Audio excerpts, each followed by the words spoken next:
श्री गणेशाय नमः। श्री शिव महापुराण की कथा विद्येश्वर संहिता। कर्पूर गौरम करुणावतारम संसार सारम भुजगेन्द्रहारम सदा वसन्तं हृदयारविन्दं भमं भवानी सहितं नमामि। अथ 18वां अध्याय।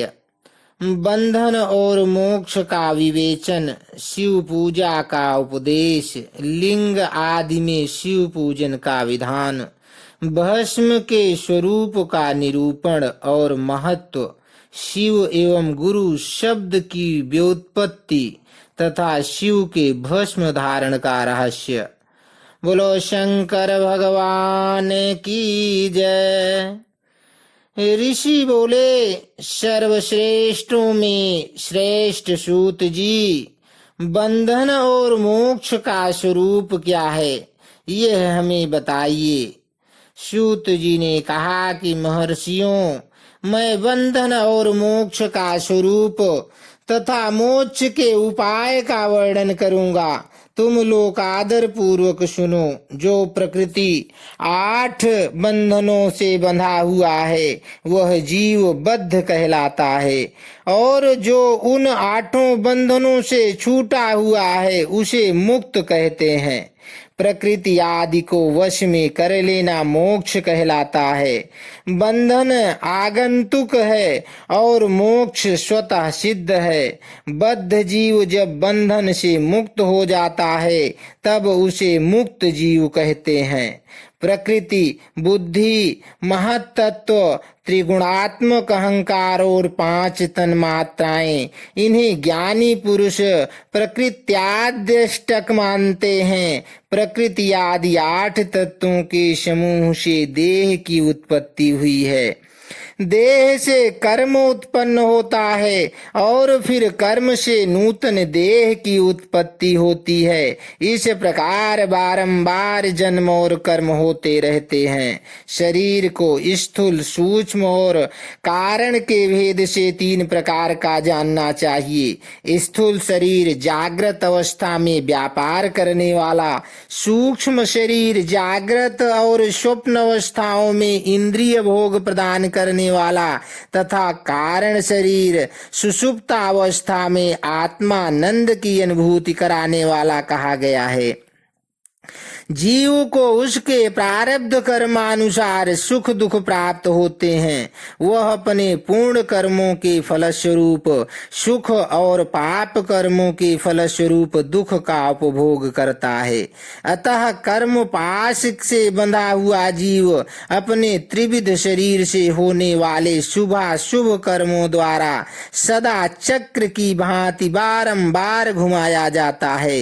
इस चक्रवत भ्रमण की निवृत्ति के लिए चक्रकर्ता का स्तवन एवं आराधना करना चाहिए। प्रकृति आदि जो 8 पाश बतलाए गए हैं उनका समुदाय ही महाचक्र है, और जो प्रकृति से परे हैं वे परमात्मा शिव हैं। भगवान महेश्वर ही प्रकृति आदि महाचक्र के कर्ता हैं, क्योंकि वे प्रकृति से परे हैं। जैसे बकायन नामक वृक्ष का थाला जल को पीता और उगलता है, उसी प्रकार शिव प्रकृति को अपने वश में करके उस पर शासन करते हैं। उन्होंने सबको वश में कर लिया है, इसीलिए वे शिव कहे गए हैं। शिव ही सर्वज्ञ, परिपूर्ण तथा निःस्पृह हैं। सर्वज्ञता, तृप्ति, अनादिबोध, स्वतंत्रता, नित्य अलुप्त शक्ति से संयुक्त होना और अपने भीतर अनंत शक्तियों को धारण करना, महेश्वर ईश्वर के इन 6 प्रकार के मानसिक ऐश्वर्यों को केवल वेद जानता है। अतः भगवान शिव के अनुग्रह से ही प्रकृति आदि 8 तत्व वश में होते हैं। भगवान शिव का कृपा प्रसाद प्राप्त करने के लिए उन्हीं का पूजन करना चाहिए। यदि कहें शिव तो परिपूर्ण है, निःस्पृह है, उनकी पूजा कैसे हो सकती है, तो इसका उत्तर यह है कि भगवान शिव के उद्देश्य से उनकी प्रसन्नता के लिए किया हुआ सत्कर्म उनके कृपा प्रसाद को प्राप्त कराने वाला होता है। शिवलिंग में, शिव की प्रतिमा में तथा शिव भक्त जनों में शिव की भावना करके उनकी प्रसन्नता के लिए पूजा करनी चाहिए। वह पूजन शरीर से, मन से, वाणी से और धन से भी किया जा सकता है। उस पूजा से महेश्वर शिव जो प्रकृति से परे हैं, पूजक पर विशेष कृपा करते हैं और उनका वह कृपा प्रसाद सत्य होता है। शिव की कृपा से कर्म आदि सभी बंधन अपने वश में हो जाते हैं। कर्म से लेकर प्रकृति पर्यंत तक सब कुछ जब वश में हो जाता है, तब वह जीव मुक्त कहलाता है और स्वात्मा राम रूप से विराजमान होता है। परमेश्वर शिव की कृपा से जब कर्म जनित शरीर अपने बस में हो जाता है, तब भगवान शिव के लोक में निवास का सौभाग्य प्राप्त होता है। इसी को सालोक्य मुक्ति कहते हैं। जब तन्मात्राएं वश में हो जाती हैं, तब जीव जगदम्बा सहित शिव का सामीप्य प्राप्त कर लेता है। यह सामीप्य मुक्ति है। उसके आयुध और क्रिया आदि सब कुछ भगवान शिव के समान हो जाते हैं। भगवान का महाप्रसाद प्राप्त होने पर बुद्धि भी वश में हो जाती है। बुद्धि प्रकृति का कार्य है, उसका वश में होना साष्टी मुक्ति कहलाता है। पुनः भगवान का महान अनुग्रह प्राप्त होने पर प्रकृति वश में हो जाएगी। उस समय भगवान शिव का मानसिक ऐश्वर्य बिना यत्न के ही प्राप्त हो जाएगा। सर्वज्ञता और तृप्ति आदि जो शिव के ऐश्वर्य हैं, उन्हें पाकर मुक्त पुरुष अपने आत्मा में ही विराजमान होता है। वेद और शास्त्रों में विश्वास रखने वाले विद्वान पुरुष इसी को सायुज्य मुक्ति कहते हैं। इस प्रकार लिंग आदि में शिव की पूजा करने से क्रमशः मुक्ति स्वतः प्राप्त हो जाती है। इसलिए शिव का कृपा प्रसाद प्राप्त करने के लिए तत्संबंधी क्रिया आदि के द्वारा उन्हीं का पूजन करना चाहिए। शिव क्रिया, शिव तप, शिव मंत्र जप, शिव ज्ञान और शिव ध्यान के लिए सदा उत्तरोत्तर अभ्यास बढ़ाना चाहिए। प्रतिदिन प्रातः काल से रात को सोते समय तक और जन्म काल से लेकर मृत्यु पर्यंत सारा समय भगवान शिव के चिंतन में ही बिताना चाहिए। सद्योजात आदि मंत्रों तथा नाना प्रकार के पुष्पों से जो शिव की पूजा करता है, वो शिव को प्राप्त होता है। ऋषि बोले, उत्तम व्रत का पालन करने वाले सूत जी, लिंग आदि में शिव जी की पूजा का क्या विधान है, यह हमें बताइए।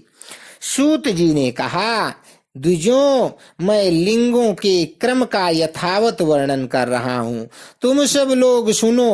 वह प्रणव ही समस्त अभीष्ट वस्तुओं को देने वाला प्रथम लिंग है। उसे सूक्ष्म प्रणव रूप समझो। सूक्ष्म लिंग निष्कल होता है और स्थूल लिंग सकल। पंचाक्षर मंत्र को ही स्थूल लिंग कहते हैं।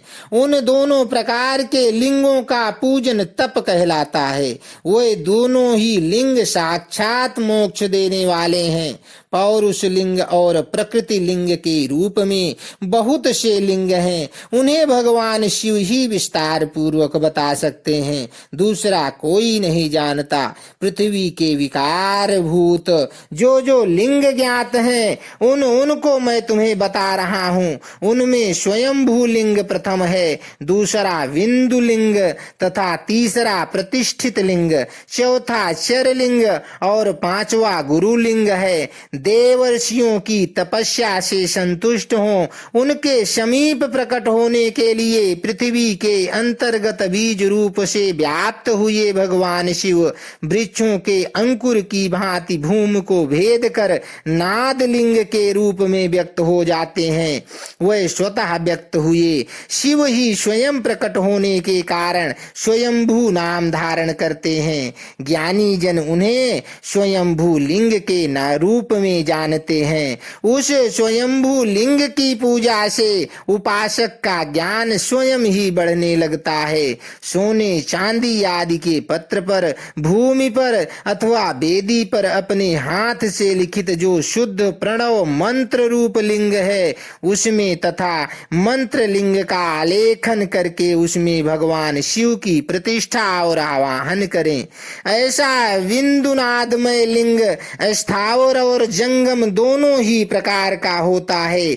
इसमें शिव का दर्शन भावनामय ही है, ऐसा निसंदेह कहा जा सकता है।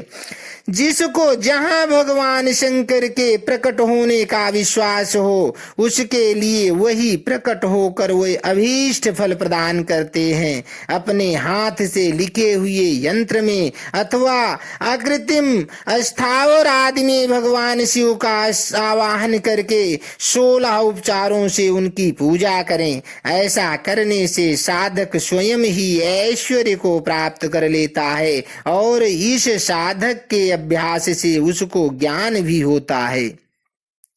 देवताओं और ऋषियों ने आत्म सिद्धि के लिए अपने हाथ से वैदिक मंत्रों के उच्चारण पूर्वक शुद्ध मंडल में शुद्ध भावना द्वारा जिस उत्तम शिवलिंग की स्थापना की है, उसे पौरुष लिंग कहते हैं तथा वही प्रतिष्ठित लिंग कहलाता है। उस लिंग की पूजा करने से सदा पौरुष ऐश्वर्य की प्राप्ति होती है। महान ब्राह्मण और महाधनी राजा किसी कारीगर से शिवलिंग का निर्माण कराकर जो मंत्र पूर्वक उसकी स्थापना करते हैं, उनके द्वारा स्थापित हुआ वह लिंग भी प्रतिष्ठित लिंग कहलाता है, किंतु वह प्राकृत लिंग है, इसलिए प्राकृत ऐश्वर्य भोग को ही देने वाला होता है। जो शक्तिशाली और नित्य होता है उसे पौरुष कहते हैं तथा जो दुर्बल और अनित्य होता है वह प्राकृत कहलाता है। लिंग नाभि, जिह्वा, नासाग्र भाग और शिखा के क्रम से कटी, हृदय और मस्तक तीनों स्थानों में जो लिंग की भावना की गई है, उस आध्यात्मिक लिंग को ही चर लिंग कहते हैं। पर्वत को पौरुष लिंग बताया गया है और भूतल को विद्वान पुरुष प्राकृत लिंग मानते हैं। वृक्ष आदि को पौरुष लिंग जानना चाहिए और गुल्म आदि को प्राकृत लिंग, साठी नामक धान्य को प्राकृत लिंग समझना चाहिए और शाली, अगहनी एवं गेहूं को पौरुष लिंग, अणिमा आदि आठों सिद्धियों को देने वाला जो ऐश्वर्य है उसे पौरुष ऐश्वर्य जानना चाहिए। सुंदर स्त्री तथा धन आदि विषयों को आस्तिक पुरुष प्राकृत ऐश्वर्य कहते हैं। चर लिंगों में सबसे प्रथम रस लिंग का वर्णन किया जाता है। रस लिंग ब्राह्मणों को उनकी सारी अभीष्ट वस्तुओं को देने वाला है। शुभ कारक वाण लिंग क्षत्रियों को महान राज्य की प्राप्ति कराने वाला है। सुवर्ण लिंग वैश्यों को महाधनपति का पद प्रदान करने वाला है तथा सुंदर शिवलिंग शूद्रों को महाशुद्धि देने वाला है।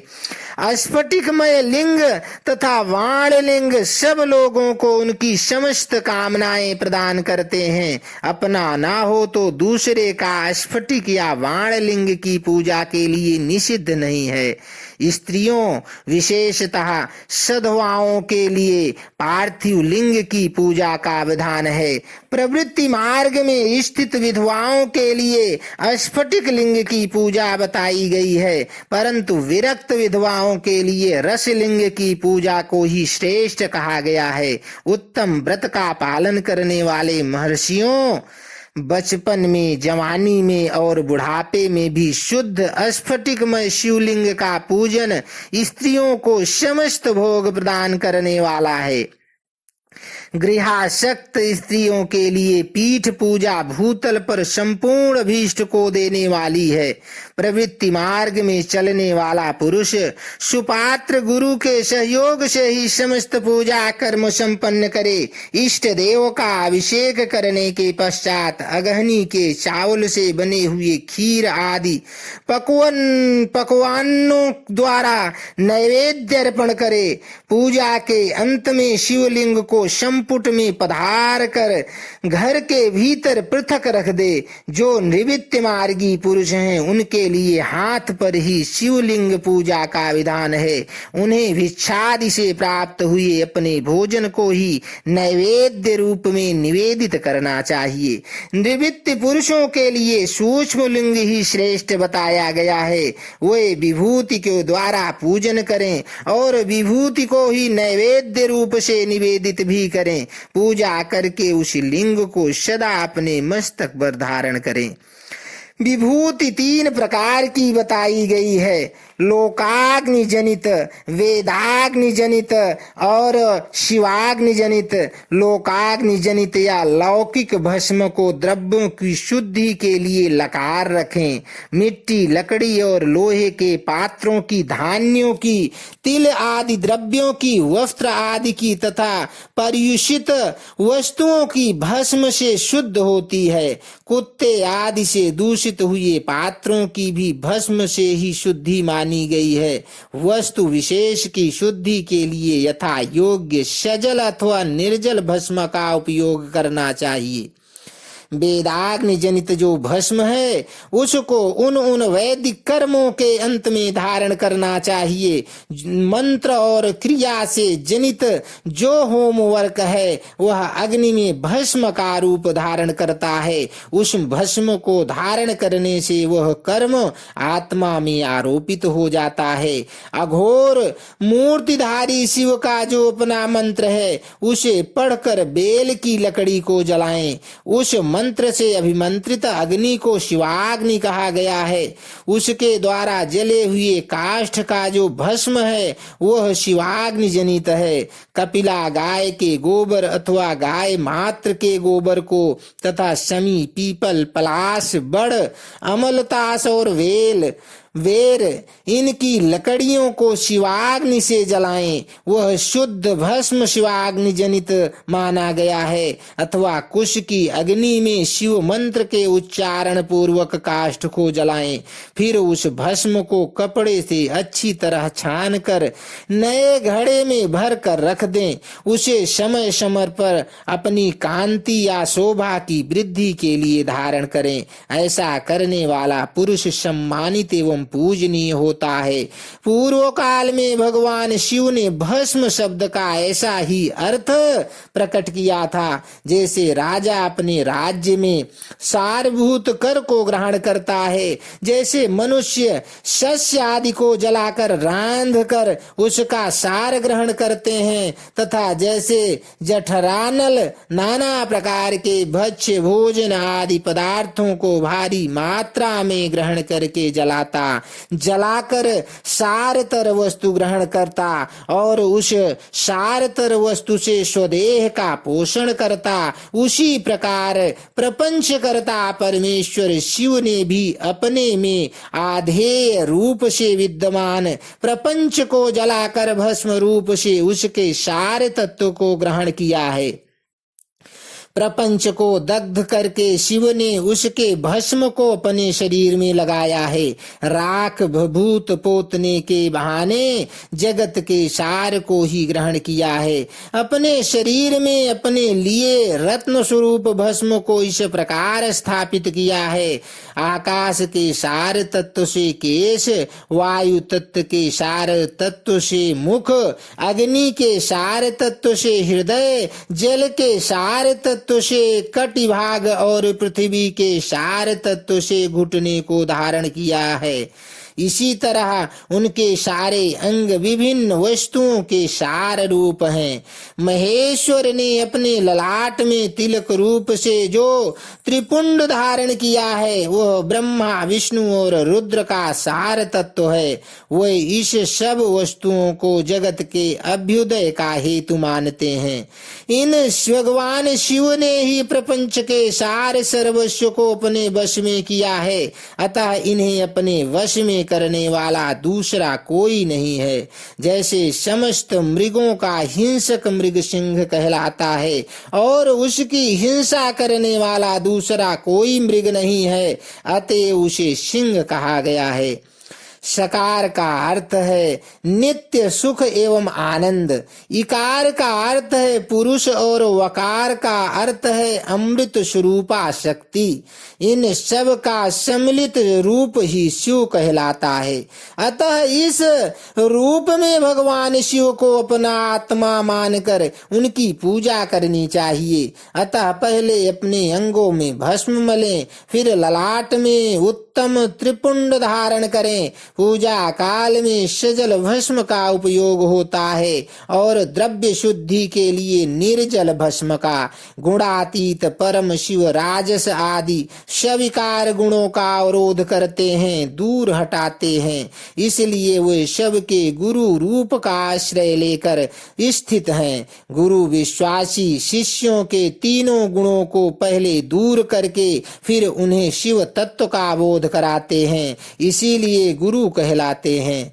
गुरु की पूजा परमात्मा शिव की ही पूजा है। गुरु के उपयोग से बचा हुआ सारा पदार्थ आत्म शुद्धि करने वाला होता है। गुरु की आज्ञा के बिना उपयोग में लाया हुआ सब कुछ वैसा ही है जैसा चोर चोरी करके लाई हुई वस्तु का उपयोग करता है। गुरु के भी विशेष ज्ञानवान पुरुष मिल जाए तो उसे भी यत्न पूर्वक गुरु बना लेना चाहिए। अज्ञान रूपी बंधन से छूटना ही जीव मात्र के लिए साध्य पुरुषार्थ है। अतः जो विशेष ज्ञानवान है वही जीव को उस बंधन से छुड़ा सकता है। जन्म और मरण रूप द्वंद्व को भगवान शिव की माया ने ही अर्पित किया है। जो इन दोनों को शिव की माया को ही अर्पित कर देता है वह फिर शरीर के बंधन में नहीं पड़ता। जब तक शरीर रहता है तब तक जो क्रिया के ही अधीन है वह जीव बद्ध कहलाता है। स्थूल सूक्ष्म और कारण तीनों शरीरों को वश में कर लेने पर जीव का मोक्ष हो जाता है, ऐसा ज्ञानी पुरुषों का कथन है। माया चक्र के निर्माता भगवान शिव ही परम कारण हैं। वे अपनी माया के दिए हुए द्वंद्व का स्वयं ही परिमार्जन करते हैं। अतः शिव के द्वारा कल्पित हुआ द्वंद्व उन्हीं को समर्पित कर देना चाहिए। जो शिव की पूजा में तत्पर हो वह मौन रहे, सत्य आदि गुणों से संयुक्त हो तथा क्रिया जप तप ज्ञान और ध्यान में से एक एक का अनुष्ठान करता रहे। ऐश्वर्य, दिव्य शरीर की प्राप्ति, ज्ञान का उदय, अज्ञान का निवारण और भगवान शिव के समीप्य का लाभ, ये क्रमशः क्रिया आदि के फल हैं। निष्काम कर्म करने से अज्ञान का निवारण हो जाने के कारण शिव भक्त पुरुष उसके यथोक्त फल को पाता है। शिव भक्त पुरुष देश काल शरीर और धन के अनुसार यथा योग्य क्रिया आदि का अनुष्ठान करे।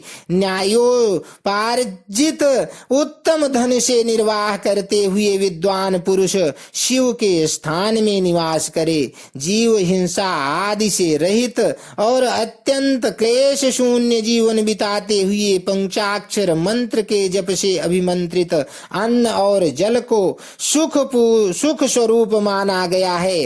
अथवा कहते हैं कि दरिद्र पुरुष के लिए भिक्षा से प्राप्त हुआ अन्न ज्ञान देने वाला होता है। शिव भक्तों को भिक्षान्न प्राप्त हो तो वह शिव भक्ति को बढ़ाता है। शिव योगी पुरुष भिक्षान्न को शंभु सत्र कहते हैं। जिस किसी की उपाय से जहाँ कहीं भी भूतल पर शुद्ध अन्न अन्न का भोजन करते हुए सदा मौन भाव से रहें और अपने साधन का रहस्य किसी पर प्रकट न करें। भक्तों के समक्ष शिव के महात्म्य को प्रकाशित करें। शिव के रहस्य को भगवान शिव ही जानते हैं, दूसरा नहीं, कोई नहीं जानता। इति अध्याय 18 अथ 19वां अध्याय पार्थिव लिंग के निर्माण की रीति तथा वेद मंत्रों द्वारा उनके पूजन की विस्तृत एवं संक्षिप्त विधि का वर्णन। तदनंतर पार्थिव लिंग की श्रेष्ठता तथा महिमा का वर्णन करके सूत जी कहते हैं, महर्षियों, अब मैं वैदिक कर्म के प्रति श्रद्धा भक्ति रखने वाले लोगों के लिए वेदोक्त मार्ग से ही पार्थिव पूजा की पद्धति का वर्णन करता हूँ। यह पूजा भोग और मोक्ष दोनों को देने वाली है। आहिनिक सूत्रों में बताई हुई विधि के अनुसार विधि पूर्वक स्नान और संध्योपासना करके पहले ब्रह्म यज्ञ करें। तत्पश्चात देवताओं, ऋषियों, शनकादि मनुष्यों और पितरों का तर्पण करें। अपनी रुचि के अनुसार संपूर्ण नित्य कर्म को पूर्ण करके शिव स्मरण पूर्वक भस्म तथा रुद्राक्ष धारण करें। तत्पश्चात संपूर्ण मनोवांछित फल की सिद्धि के लिए ऊंची भक्ति भावना के साथ उत्तम पार्थिव लिंग की वेदोक्त विधि से भली भांति पूजन करें। नदी या तालाब के किनारे, पर्वत पर, वन में, शिवालय में अथवा किसी पवित्र स्थान में पार्थिव पूजा करने का विधान है। ब्राह्मणों, शुद्ध स्थान से निकाली हुई मिट्टी को यत्न पूर्वक लाकर बड़ी सावधानी के साथ शिवलिंग का निर्माण करें। ब्राह्मण के लिए श्वेत, क्षत्रिय के लिए लाल, वैश्य के लिए पीली और शूद्र के लिए काली मिट्टी से शिवलिंग बनाने का विधान है। जहाँ जो मिट्टी मिल जाए उसी से शिवलिंग बनाएं। शिवलिंग बनाने के लिए प्रयत्न पूर्वक मिट्टी का संग्रह करके उस शुभ मृत्तिका को अत्यंत शुद्ध स्थान में रखें। फिर उसकी शुद्धि करके जल से सान कर पिंडी बना लें और वेदोक्त मार्ग से धीरे धीरे सुंदर पार्थिव लिंग की रचना करें। तत्पश्चात भोग और मोक्ष रूपी फल की प्राप्ति के लिए भक्ति पूर्वक उसका पूजन करें। उस पार्थिव लिंग के पूजन की जो विधि है उसे मैं विधि पूर्वक बता रहा हूँ, तुम सब लोग सुनो। ओम नमः शिवाय इस मंत्र का उच्चारण करते हुए समस्त पूजन सामग्री का प्रोक्षण करें, उस पर जल छिड़कें। इसके बाद भूरसी इत्यादि मंत्र से क्षेत्र सिद्धि करें। फिर आणो स्मान इस मंत्र से जल का संस्कार करें। इसके बाद नमस्ते रुद्र इस मंत्र से स्फाटिका बंध स्फटिक शिला का घेरा बनाने की बात कही गई है। नमः शंभवाय चा इस मंत्र से क्षेत्र शुद्धि और पंचामृत का प्रोक्षण करें। तत्पश्चात शिव भक्त पुरुष नमः पूर्वक नीलग्रीवाय मंत्र से शिवलिंग की उत्तम प्रतिष्ठा करें। इसके बाद वैदिक रीति से पूजन कर्म करने वाला उपासक भक्ति पूर्वक एतत्रे रुद्रावशम इस मंत्र से रमणीय आसन दें। मानो महांतम इस मंत्र से आवाहन करें। याते रुद्र इस मंत्र से भगवान शिव को आसन पर समासीन करें। यामिषुम इस मंत्र से शिव के अंगों में न्यास करें। अद्योचत इस मंत्र से प्रेम पूर्वक अधिवासन करें। असौ यस्ताम्रो इस मंत्र से शिव लिंग में इष्ट देवता का शिव का न्यास करें। असौ यो अवसरपति इस मंत्र से उपसर्पण देवता के समीप गमन करें। इसके बाद नमोस्तु नीलग्रीवाय इस मंत्र से इष्ट देव को पाद्य समर्पित करें। रुद्र गायत्री से अर्घ दें, त्र्यंबकम मंत्र से आचमन कराएं, पयः पृथिव्याम इस मंत्र से दुग्ध स्नान कराएं, दधि क्राब्णो इस मंत्र से दधि स्नान कराएं, घृतम घृत पावा इस मंत्र से घृत स्नान कराएं, मधुवाता इस मधु नक्तम मधुमान्यो इस इन 3 ऋचाओं से मधु स्नान और शर्करा स्नान कराएं। इन दुग्ध आदि 5 वस्तुओं को पंचामृत कहते हैं। अथवा पाद्य समर्पण करने के लिए कहे गए नमोस्तु नीलग्रीवाय इत्यादि मंत्र द्वारा पंचामृत से स्नान कराएं। तदनंतर मानस्तों के इस मंत्र से प्रेम पूर्वक भगवान शिव को कटिबंध कर धनी अर्पित करें।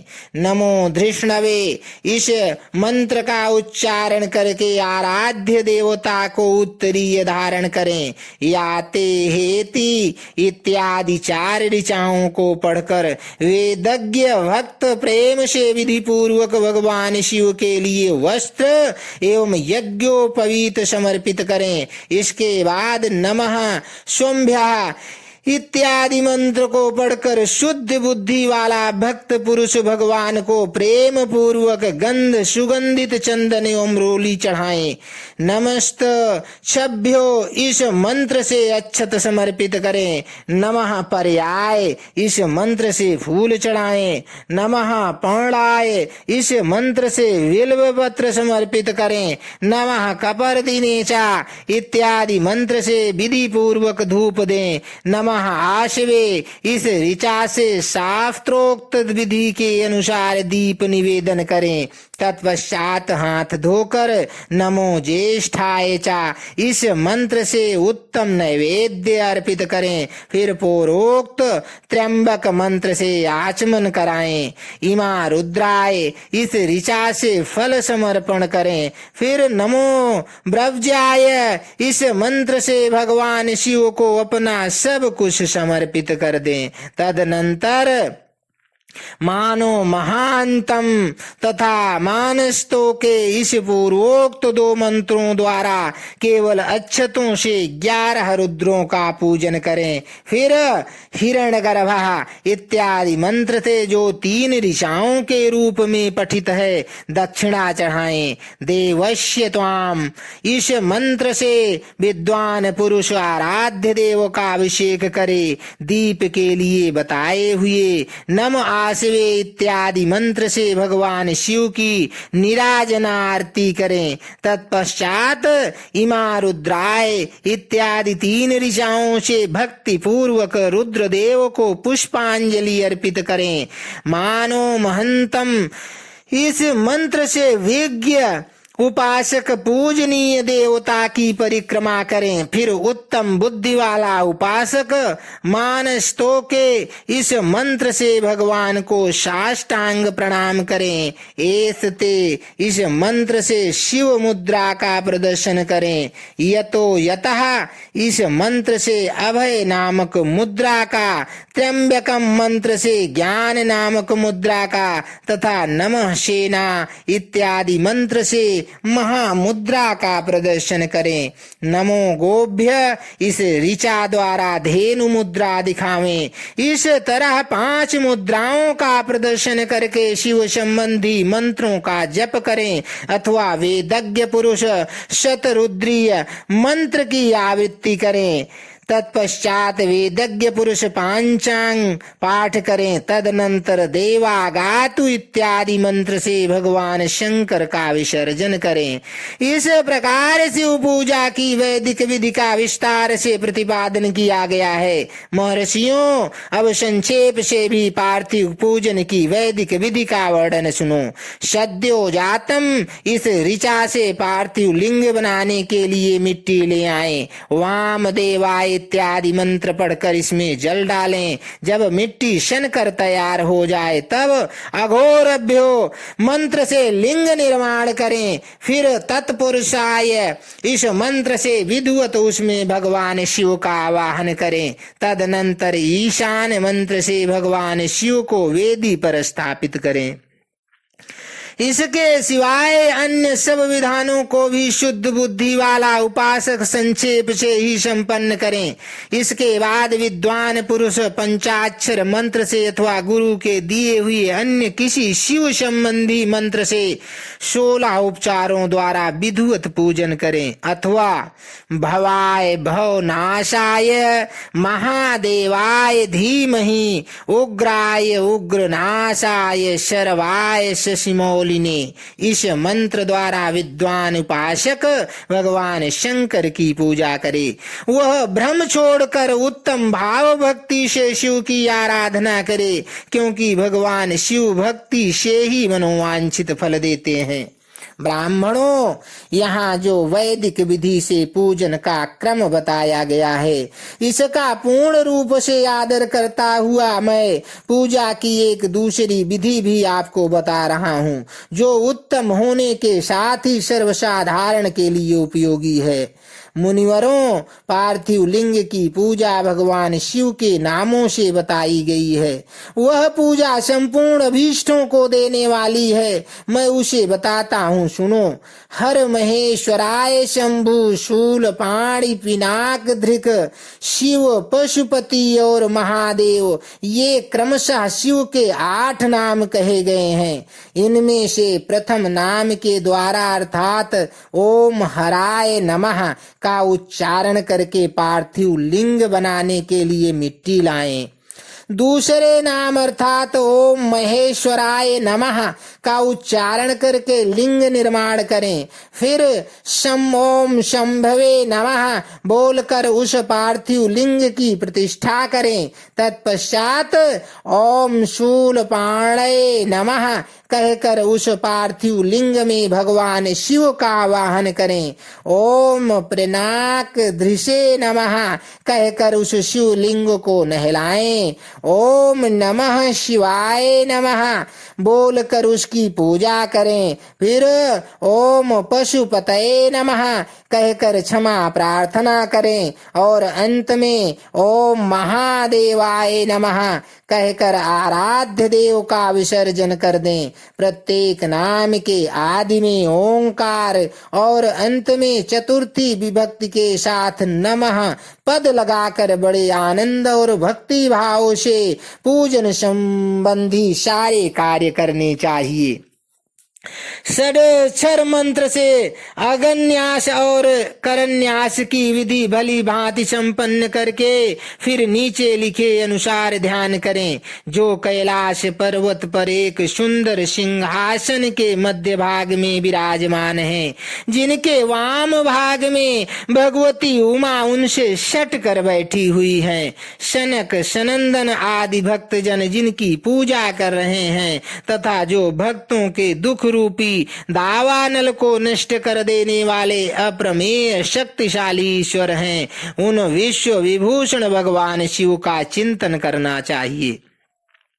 भगवान महेश्वर का प्रतिदिन इस प्रकार ध्यान करें। उनकी अंग कांति चांदी के पर्वत की भांति गौर करें। वे अपने मस्तक पर मनोहर चंद्रमा का मुकुट धारण करते हैं। रत्नों के आभूषण धारण करने से उनका श्रीअंग और भी उद्भासित हो उठा है। उनके 4 हाथों में क्रमशः परशु, मृग मुद्रा, वर एवं अभय मुद्रा सुशोभित है। वे सदा प्रसन्न रहते हैं, कमल के आसन पर बैठे हैं और देवता लोग चारों ओर खड़े होकर उनकी स्तुति कर रहे हैं। उन्होंने वस्त्र की जगह व्याघ्र चर्म धारण कर रखा है। वे इस विश्व के आदि हैं, बीज कारण रूप हैं तथा सबका समस्त भय हर लेने वाले हैं। उनके 5 मुख हैं और प्रत्येक मुखमंडल में 3-3 नेत्र हैं। इस प्रकार ध्यान तथा पार्थिव लिंग का पूजन करके गुरु के हुए पंचाक्षर मंत्र का विधि पूर्वक जप करें। विप्रवरों, विद्वान पुरुष को चाहिए कि वह देवेश्वर शिव को प्रणाम करके नाना प्रकार की स्तुतियों द्वारा उनका स्तवन करें तथा शतरुद्रीय यजुर्वेद 16वें अध्याय के मंत्रों का पाठ करें। तत्पश्चात अंजलि में अक्षत और फूल लेकर उत्तम भक्ति भाव से निम्नांकित मंत्रों को पढ़ते हुए प्रेम और प्रसन्नता के साथ भगवान शंकर से इस प्रकार प्रार्थना करें। सबको सुख देने वाले कृपा निधान भूतनाथ शिव, मैं आपका हूँ। आपके गुणों में ही मेरे प्राण बसते हैं, अथवा आपके गुण ही मेरे प्राण और मेरे जीवन सर्वस्व है। मेरा चित्त सदा आपके ही चिंतन में लगा हुआ है।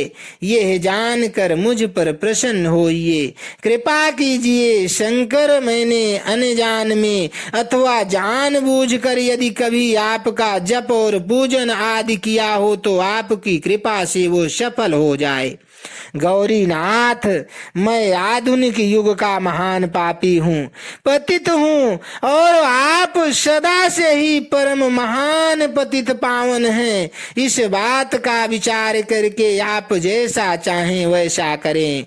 हे महादेव, सदा शिव, वेदों पुराणों नाना प्रकार के शास्त्रीय सिद्धांतों और विभिन्न महर्षियों ने भी अब तक आपको पूर्ण रूप से नहीं जाना है, फिर मैं कैसे जान सकता हूँ।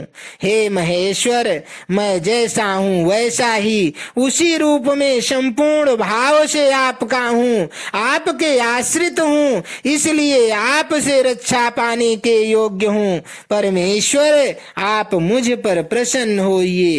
हे मुने, इस प्रकार प्रार्थना करके हाथ में लिए हुए अक्षत और पुष्प को भगवान शिव के ऊपर चढ़ाकर उन शंभुदेव को भक्ति भाव से विधि पूर्वक साष्टांग प्रणाम करें। तदनंतर शुद्ध बुद्धि वाला उपासक शास्त्रोक्त विधि से इष्ट देव की परिक्रमा करे। फिर श्रद्धा पूर्वक स्तुतियों द्वारा देवेश्वर शिव की स्तुति करें। इसके बाद गला बजाकर गले से अव्यक्त शब्द का उच्चारण करके पवित्र एवं विनीत चित्त वाला साधक भगवान को प्रणाम करे।